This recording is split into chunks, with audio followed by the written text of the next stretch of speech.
Good morning, everyone. You will be unsurprised to hear that I believe Tom Tugendhat should be our next Prime Minister.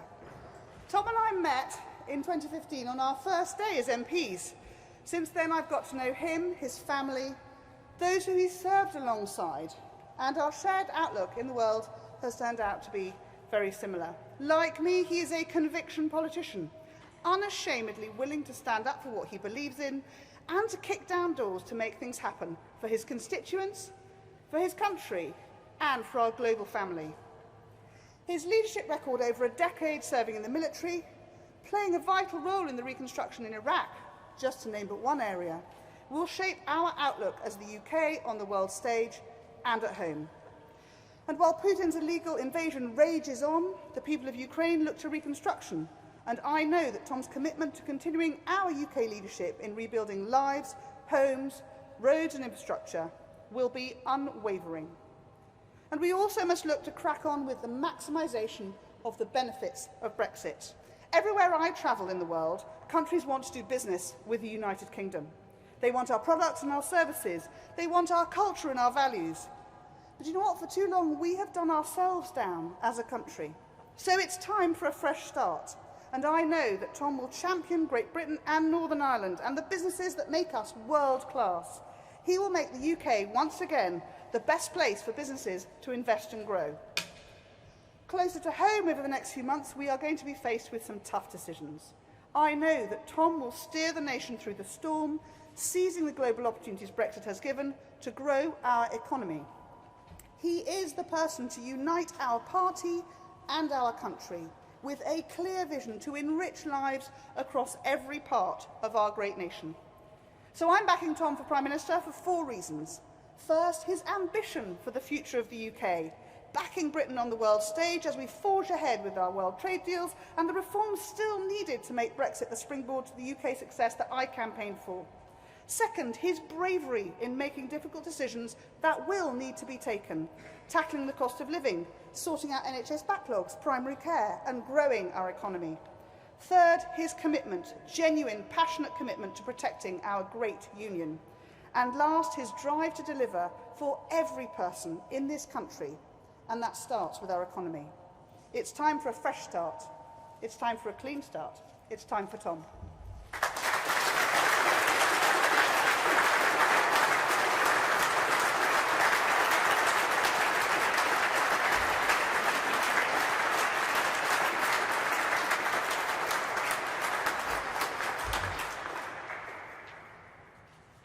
Well, good morning. It's very good to see you. Welcome. Families across the United Kingdom are facing a moment of crisis. It's becoming harder for people to simply get by.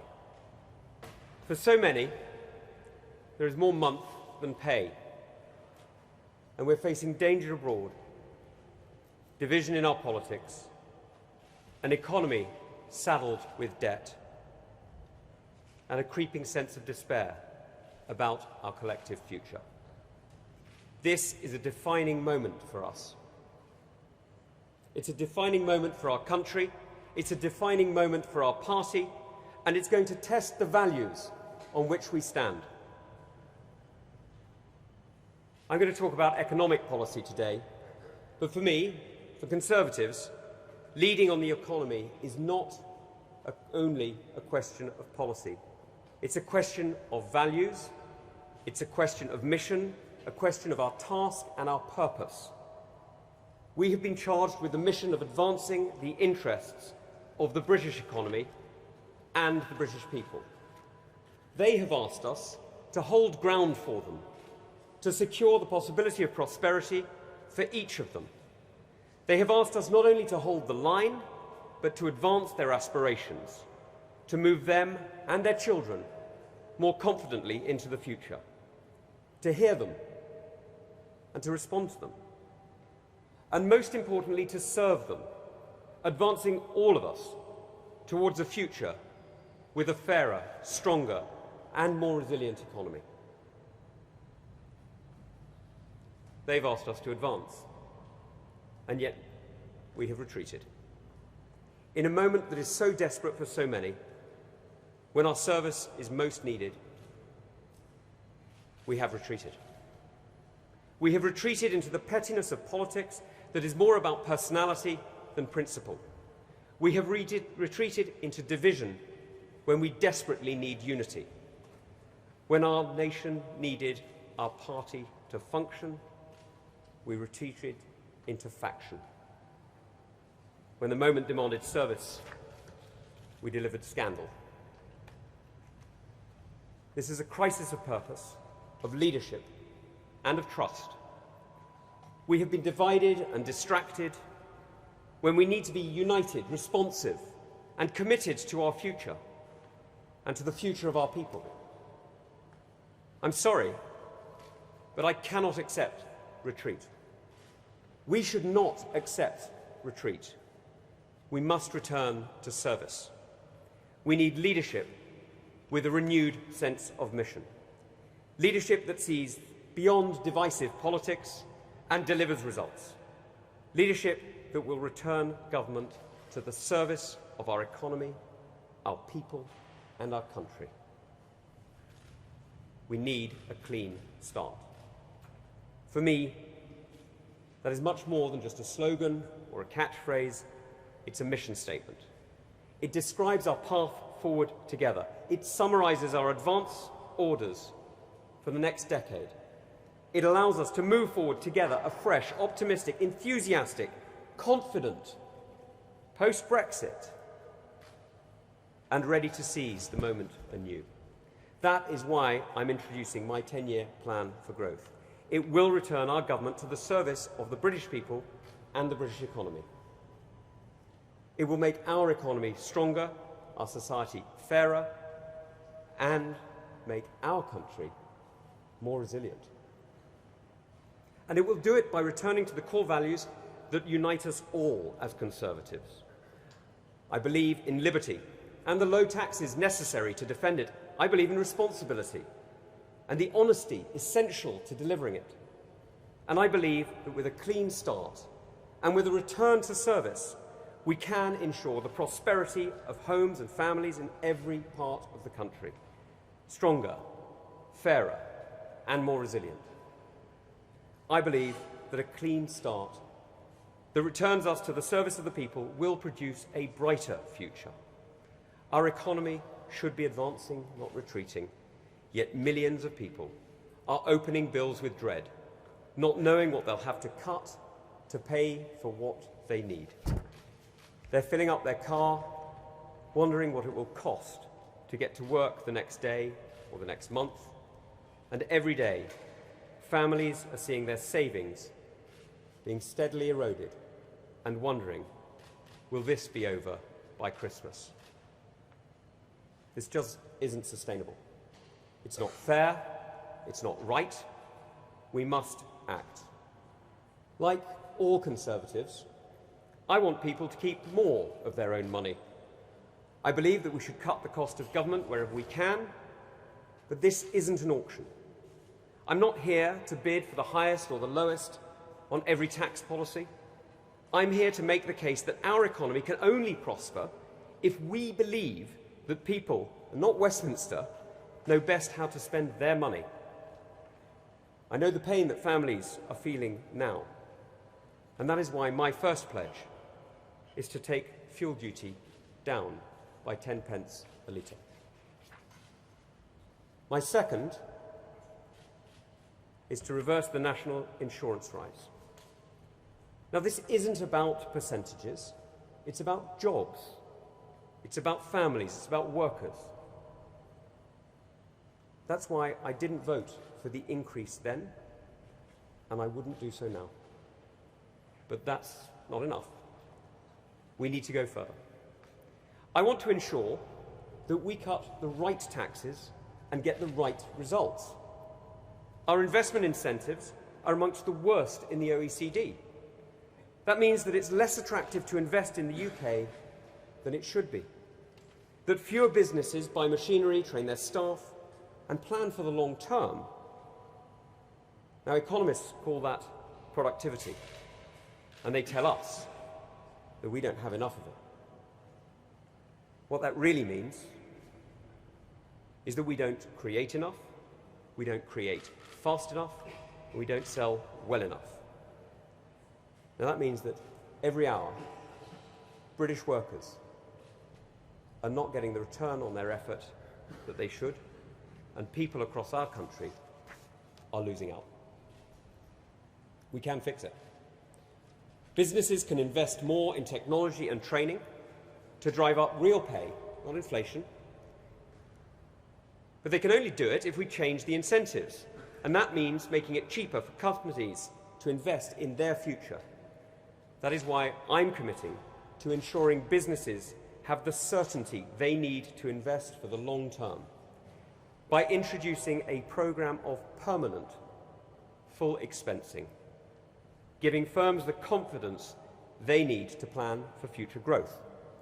The United Kingdom, under my leadership, will have the most investment-friendly tax system in the OECD within 5 years.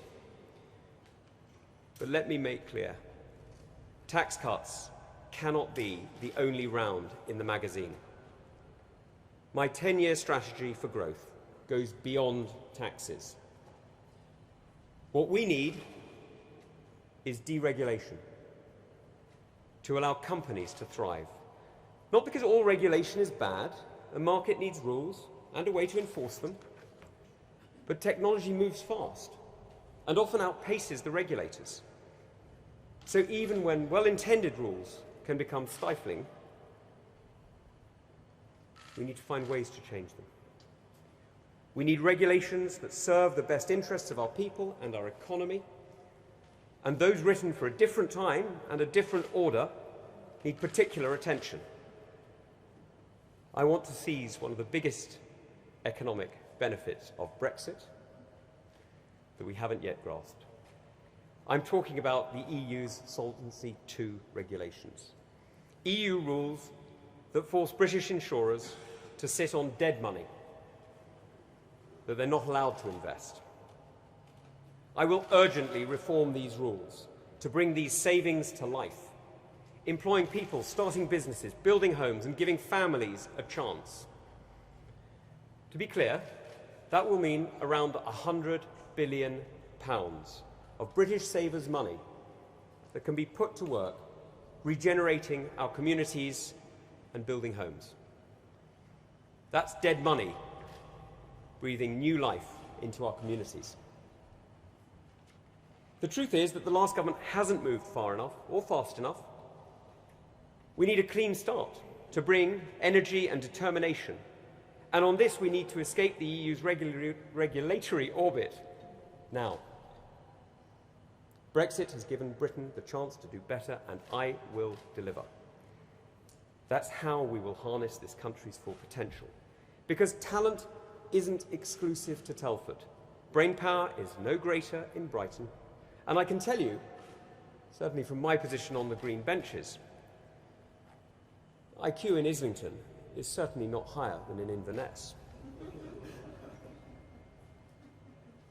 What that means is that an economy which neglects places doesn't just neglect people. It neglects an opportunity for prosperity for us all. The Northern Research Group talk about spanning the divide and about ensuring that opportunity is spread across the country. I entirely agree. That is why I will equalise funding across all our regions, making sure that spending on innovation, infrastructure and transport is spread fairly so that growth can follow. A clean start requires serving all of Britain. Now, my friend Jake Berry speaks about wanting a vocational Oxbridge in the north. He's right. I want one in every region. That is why I will commit to creating new institutes of technology across every major town and city in the United Kingdom, so that every child has the chance for a world-class technical education. Levelling up isn't about us and them. It's not about north versus south or east versus west. It's about harnessing the energy of the entire country to build a better future for everyone. Now, I have talked about how to make our economy stronger. I now want to turn to how to get a clean start as we serve the goal of a fairer economy. Now, to a family in Newport, it's not about GDP, it's about GPs. When a family gets ill, when we need help, when we need support, we all turn to our public services. We know how important they are, but we also know they are struggling. And that means we are too. Too many of us are struggling to access the services we need, to see the doctors we want, struggling to feel safe and secure in our homes. Take the NHS. We're putting in record investment without seeing the outcomes we need. Now, I know that even the best trained and most dedicated teams need targets. Take a simple measure. The 4-hour A&E pledge was last met in 2015. People deserve better. We expect better. I will deliver better. As a first and immediate step, I would reintroduce a binding A&E and referrals target and hold NHS leaders accountable for it. But we won't just focus on the symptoms. On my first day as Prime Minister, I will bring together experts from the NHS, the wider public sector, the military, the private sector, and the voluntary sector to bust through this NHS backlog, copying the success of the vaccine task force that delivered the first vaccine here in the United Kingdom before anywhere else. Focus matters. Delivery matters. Competence matters. Finally, we need the kind of clean start that will make our economy and society more resilient. From COVID to the energy crisis, we have learnt that even if we get everything right, our country and our economy is exposed to threats at home and abroad. A responsible government is one that plans ahead, that thinks about the future, not just the present. One that takes steps to ensure that we are not vulnerable and that those who try to harm us fail. I've warned about this many, many times before, about the vulnerability that we face in our supply chains and our energy. We all remember the desperate times when we rushed to secure protective equipment on faraway runways, and we still found ourselves short. And we all feel the pain of higher oil and gas prices now. That is why I will introduce an energy resilience plan to ensure that the United Kingdom has dependable power produced at home or sourced from trusted allies. That's the only way we can truly protect our sovereignty. It's the only way we can keep household bills low. It's the only way that we can keep our businesses competitive. That means more clean energy. It means more nuclear energy and the capture and storage capability to help reduce carbon here in the United Kingdom.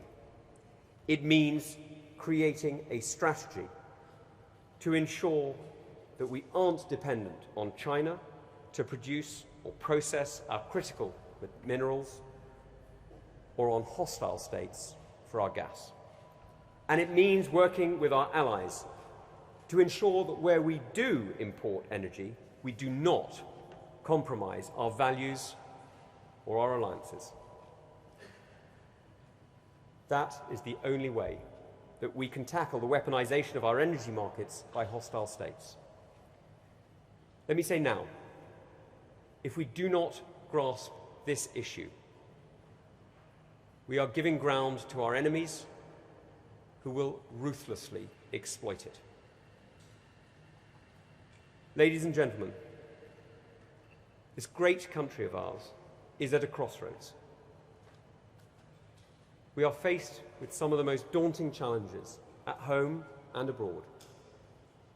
We need serious leadership. We need to tackle the cost of living. We need a 10-year plan for growth. We need bold leadership to deliver a return to service. I am ready to serve. I am ready to lead. We need a clean start. Thank you very much.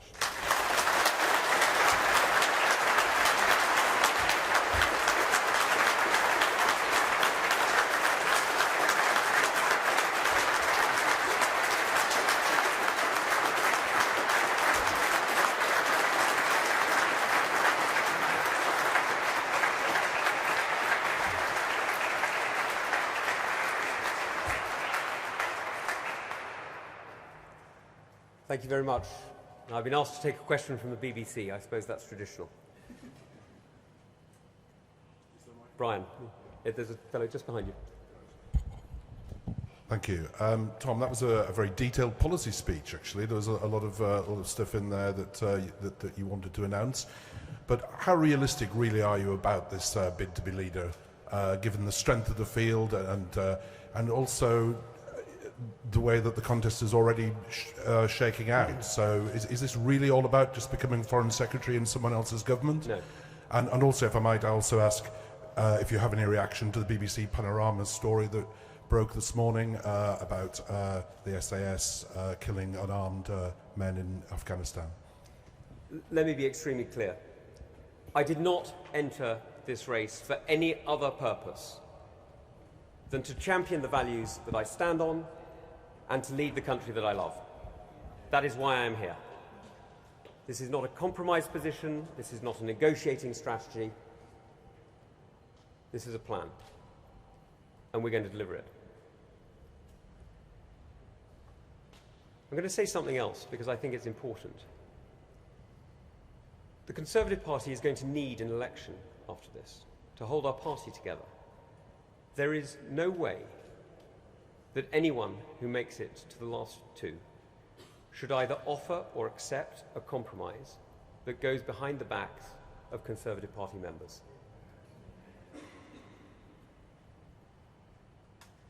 Now, you asked about the Panorama story. I'm afraid I only heard a little bit of it on the radio this morning, so let me answer what I know. I know that between 2005 and 2009, when I was serving in Afghanistan, I met many extraordinary, courageous, determined and brave people serving our country. I know that during my time in Afghanistan, I neither saw nor heard any of these accusations.